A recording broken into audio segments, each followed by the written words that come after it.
Hey y'all, I'm back. I'm here on TikTok and Facebook Live. Going to talk to you about a disturbing incident that's happening out in California, Northern California, believe it or not, of all places. So Facebook camera's over here, TikTok camera's over here. I'll be bouncing back and forth between the two. But anyway, there's this place out there called Miranda's Rescue, and they're under investigation. Some serious allegations out there. And I'm going to talk about it. And it's one reason why I distrust rescues.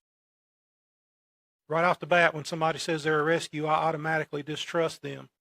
And that's kind of bad because I want them to trust hunters, but I've had so many bad dealings with rescues. Get yourself a cup of coffee, tune in. It's going to be about 10 minutes. So this story coming out of Northern California has a lot of people shocked in the animal world, as it should, because it's not some random internet rumor. It's a criminal investigation involving allegations of animal cruelty, fraud, possible false adoption records, dogs allegedly shot in the head, and what investigators call a mass grave connected to a rescue organization called Miranda's Rescue in Fortuna, California. Now, before I get too deep into this, these are allegations. There is an active criminal investigation. No convictions have happened, and no criminal trial has happened to this point. This is still under investigation. And I believe in facts, evidence, and due process. I don't like rumors. Any of you have ever watched anything I've ever done know that I'm not a big fan of rumors. I'm not a big fan of, what could have happened. I like to talk about what did happen. But at the same time, when multiple shelters, law enforcement agencies, and rescue partners all start sounding the alarm at the same time, people should pay attention. Because this story exposes something I've talked about for a long time. Accountability cannot apply to hunters and houndsmen when it doesn't apply to everybody. Now, according to the reports from multiple California news outlets, Humboldt County Sheriff's Office Major Crimes Division is investigating Miranda's Rescue for what they call credible allegations of felony animal abuse, animal cruelty, fraud, and conspiracy. Let that sink in for a minute. Major Crimes Division, not social media, not internet gossip, major crime investigators. According to investigators, evidence was reportedly gathered after animal rescuers and volunteers began questioning what happened to the dogs transferred into Miranda's Rescue from shelters around California. Now here's where the story gets real disturbing. Investigators allegedly recovered 8 dead dogs buried on the property. Some had reported wounds to the head inflicted by, man, I hate having to go by social media censorship words. You know these things that you use and you kind of pull the trigger and they go bang? Well, that's what would happen to these dogs. Several of these dogs reportedly still had microchips that identified where they came from. Now that's a problem right there. The dog's microchip, they know who the owner is, and the dog's still in a rescue. I have people contacting me all the time saying that microchips are the end all and the be all, and they'll be the solve all the problems. Well, here we got 8 dogs in California that have been unalived, allegedly by the shelter. They're unalived somehow. They got head wounds. And they got microchips saying who they belong to. According to Oakland Animal Services Director Joe Derives, one dog had reportedly been listed as adopted in a text message, but investigators later allegedly matched the microchip to a dead dog found on the property. DeVries reportedly said, when you got a text message saying the dog was adopted and 3 days later you're looking at a picture of the dog with a bullet in its head. I really didn't need any more evidence to stop all operations. And folks, that statement right there is why this story exploded nationally. Because shelters all over the country rely on rescue partnerships. Think about that system for a minute. A local shelter gets overcrowded. They're out of room. They're desperate to save animals. A rescue organization says, "We'll take them." The shelter transfers the dogs. Money sometimes follows the dogs. Records get updated, and everybody believes the animals are safe. But what happens when the system is not transparent? What happens if nobody verifies the income or the outcome? What happens if everybody assumes everybody else is checking? That's the bigger issue here. Now we have reports of Miranda's rescue reportedly took in hundreds and possibly thousands of animals over 3 years from shelters throughout California. Investigators estimated the rescue may have retrieved hundreds of thousands of dollars connected to transfer and care arrangements. That's hundreds and thousands of dollars. Those of y'all watching, throw a like or two in the comments there so that these platforms will know that you appreciate these news articles. There's always a saying that I have, if you follow the money, you'll find the truth. So immediately people started asking questions. Was there enough oversight? Were follow-up checks being done? Were animals actually being tracked after transfer? Did shelters have trust reputations more than verification? And here's the uncomfortable truth. It's not a rescue problem. It's a system problem. Because anytime money and emotion, public trust all get mixed together, insight becomes critical. We covered a story just a couple of days ago where the East Coast animal shelter made a post, and it went viral for all the wrong reasons.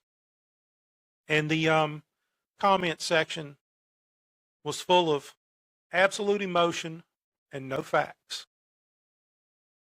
But you know, there's money involved, lots of money involved. So one thing I want to address directly is this.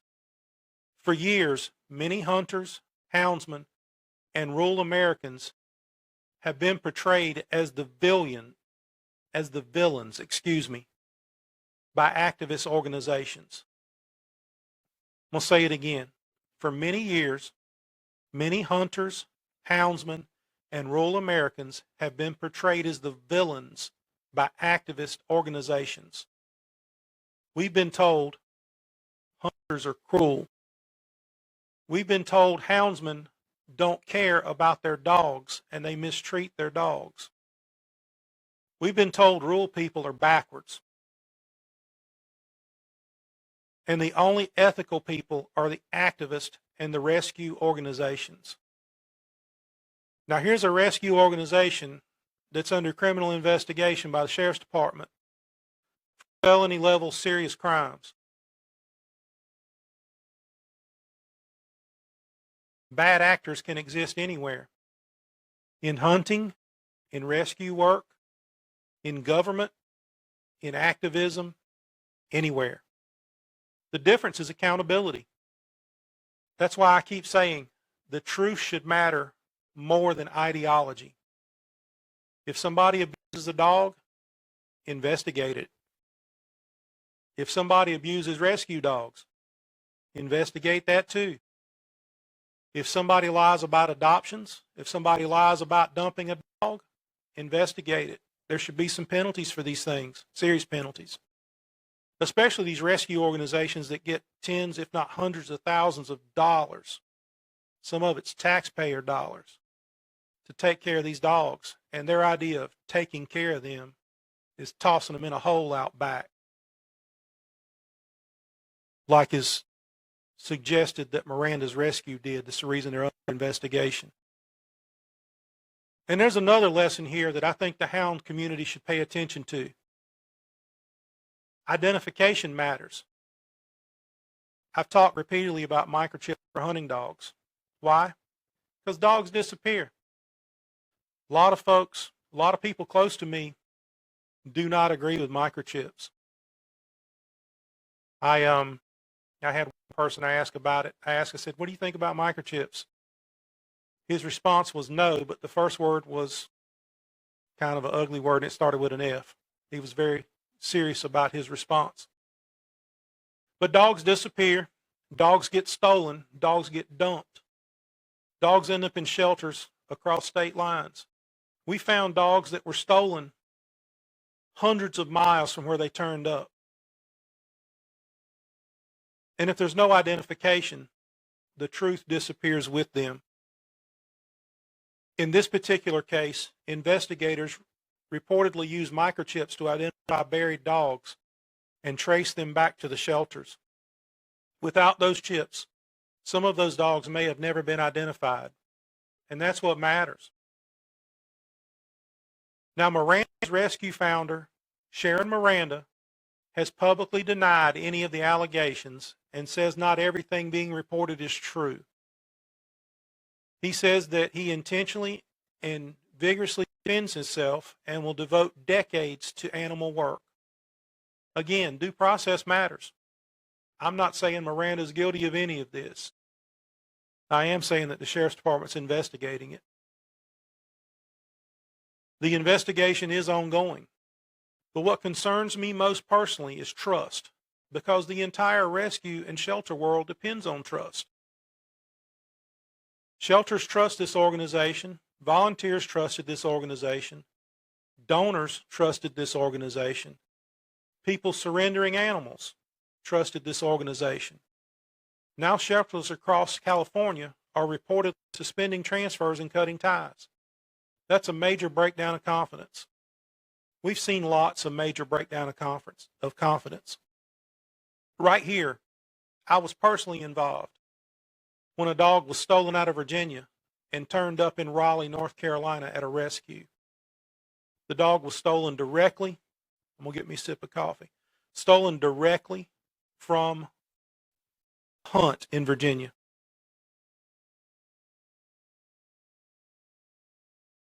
And then was brought to North Carolina and scheduled to be spayed. Now, the person knew they stole the dog. We caught him red-handed with the dog, and one of my friends went and took custody of the dog. It was about 10 years ago. But that was a major breakdown in confidence. And honestly, I hope this story exposes something else. Emotion is not oversight. The comment sections of social media are so full of emotion when a dog turns up. A dog can be found, often with numbers painted on their side. And people are in the comment section saying the owner should not get the dog back. My question is why? Do you have any proof at all that the owner dumped the dog? We have no idea how that dog came to be where it is. We do know that the dog was found somewhere. We don't know if it escaped its kennel. We don't know if it got lost. We don't know if somebody stole it. We don't know if somebody picked it up and drove it a couple hundred miles to turn it loose. That happened several times last year. Emotion is not oversight. Good intentions are not accountability. A nice website is not accountability. Social media following is not accountability. Transparency is accountability. Records are accountability. Verification is accountability. Independent oversight is accountability. Shelters operate and rescues operate with little to no oversight, and that's one of my major sticking points with them. I'm going to say something probably needs to be said more and more. If you truly care about animals, and hunters that I know that use dogs really care about their dogs, you should support investigations like this. because protecting animals means exposing abuse no matter who commits it. Whether they're hunters, rescuers, shelters, nonprofits, or activists, animals deserve the protection of everybody. Now, what really stood out to me in this story is how many shelters reportedly sent dogs there over the years. This is a massive operation. It raises serious questions about how rescue systems are audited nationally. And in case you don't know, there's organizations out there that'll take dogs, say from North Carolina, from a shelter, and fly them across the nation. Move them across the nation. So just because a dog was in North Carolina doesn't mean it didn't end up in California. It's unreal. Because if this can allegedly happen at this scale, people are going to start looking harder at rescue oversights everywhere. Folks, there's big money in rescuing dogs. I already know somebody's going to say this. Why are you talking about it? Well, it's simple. Truth matters. And because for years, houndsmen have been forced to defend themselves against broad accusations from people claiming moral superiority. These people claiming moral superiority, these people, the ones that are under investigation. Accountability works both ways. And I think ordinary Americans are getting tired of selective outrage. At the end of the day, here's what I believe. Most rescue workers are good people. Most shelter workers are good people. Most hunters are good people. And most houndsmen are good people. But the system fails when nobody asks harder questions. When the organizations become untouchable because people are afraid to criticize them, or they hide behind Good Samaritan laws, bad things happen. This applies to every community. My message here is protect the animals, protect the truth, support transparency, support identification, and support accountability. And never assume somebody is ethical simply because they say they are. Facts matter. Evidence matters. Animals deserve the truth. And we'll continue to follow this investigation as more information becomes public. The Sheriff's Department's going to choose what information they share. We'll see what they give us. If you appreciate evidence-based reporting and discussions like this, like, follow, subscribe, share this podcast. I'm on Facebook, YouTube, and TikTok. And remember, protect the hounds, protect the truth, and watch the systems that claim nobody else needs watching. There's a lot of money changing hands over rescued dogs. And truth be known, some of the dogs didn't need rescuing. All right, I'm off Facebook. I'm still on TikTok. I saw a bunch of folks in there saying hi. I appreciate it. When I'm doing these lives, I got a bad case of the man disease. I can't do but one thing at a time. So I apologize if I didn't get back to you. So thank you for watching. This has been a pretty emotional thing and a pretty serious thing on top of that. I'll talk with you later.